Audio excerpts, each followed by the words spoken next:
altogether. I'm going to stay on gloomy, depressing, but also interesting. This week we've seen a big divide between mainstream news following the shooting of this United Healthcare CEO, Brian Thompson, and we never condone any sort of shooting of anyone about anything at all.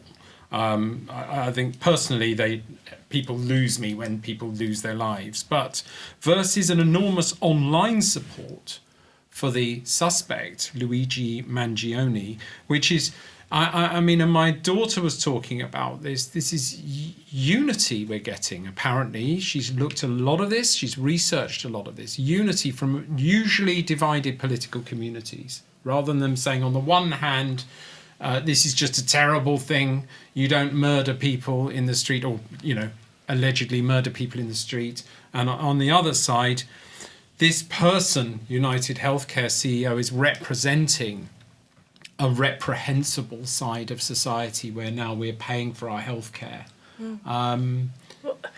Such an extraordinary event. This CEO, Brian Thompson, gunned down during a conference on the 4th of December, a manhunt for the perpetrator. And there seemed to have been, very intentional leaving of bags of monopoly money, writing on the bullet cases, deny... almost like a campaign. Deny, delay, depose, that's it. And so obviously you have this murder in broad daylight, and then it seems that the online community are like, hey, but US healthcare is a real mess, and that was a whole side of things that just really, as somebody who lives with a health service with all its imperfections, had not really occurred to me. Kieran, you're a former candidate of the Lib Dems, who represent better health. Well, I was going to say, I lived in the States for 14 years, and having experienced the US healthcare system and insurance system. What's wrong with it? It is indescribably awful. It is callous to the point of immoral. I have a few kind of American colleagues who say, it's great, I've got my healthcare professional, I've got my cancer professional, I've got my, and everybody seems to have about 10 doctors, don't they? Yes. But you're saying, as a family man with young people, the healthcare system is... it took us years to pay for the birth of my first child. It took us years to pay it off. Wow. Yeah. But on the other side, I had surgery, like in the NHS, there's waiting lists. I had minor surgery for, I forget what it's called, and it was within 3 days. It was just absolutely incredible. Susie, so it's two sides of the same coin. You're a person of law. Obviously, this whole area is really hot topic. Trying to move this away from getting into sort of legal arguments. This is about online communities that are apparently coming together. Yeah.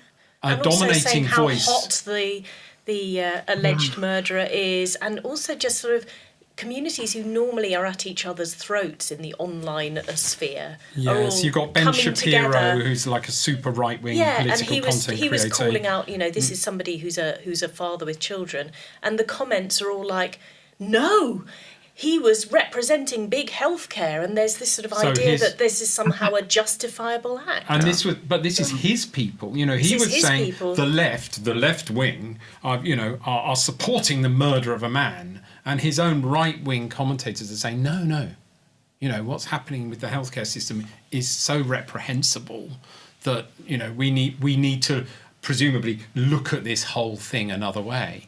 Susie.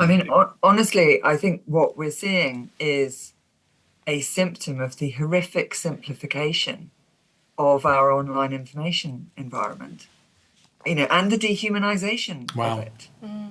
Because, this is a person. It's not a news story, or a sort of, it's not a drama we're watching on Netflix.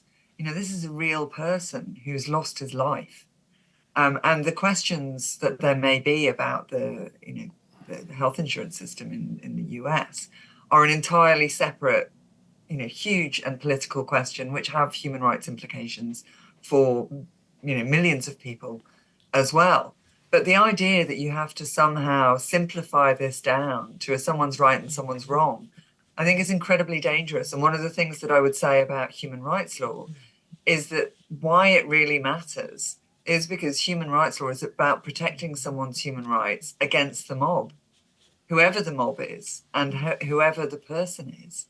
And that's why it really matters. And so I find this really disturbing and really emblematic of one of the big dangers of our current social media environment. I do worry that our generation is going to be the last generation where we realise what the danger of allowing violence is, and where the younger generation hasn't had that. I mean, we had for Second World War and parents in the Second World War, and Ireland, the Troubles, where we were brought up every day on the news with the murder of civilians over political points. But that was about sort of politics and political leadership. This is now about purchasing policies for healthcare. This is getting totally... But that is a political decision. I mean, that is a political decision, how your healthcare system works. Oh, yeah, fair point. But, personally, when people are being shot and murdered, I just find this... Yeah, it's reprehensible. It's always reprehensible. Terrific. Yeah. So I'm finding it very personally difficult to bridge from this into the next one. So well, actually, our tech room... It's time for our Tech Room 101.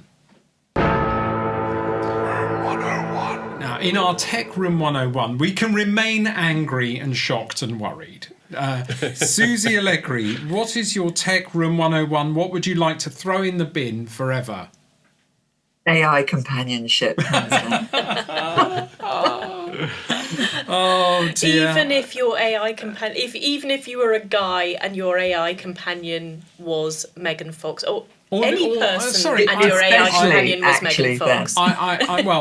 I think if you're going to throw your AI companion in the bin, there has to be some alternative for people who have no alternative companions. Oh, yes. What do you replace it with, Susie? Well, try to actually create spaces where people can meet each other and support each other. The pub. Bring back the pub. Yes. Bring back the pub without mobile phones. Yeah, without mobile phones and without AI bartenders who serve you quicker. But I have to say, Susie does a great job in the book of skewering sort of the AI stuff and the fact it's given a feminine face and sort of, and the misogyny behind creating. Oh, look, it's got long hair. It's now a woman. Yes. Wow, that's really boobs, odd. Will probably fall over if this was a real person. Yeah, it's very peculiar. So, finally...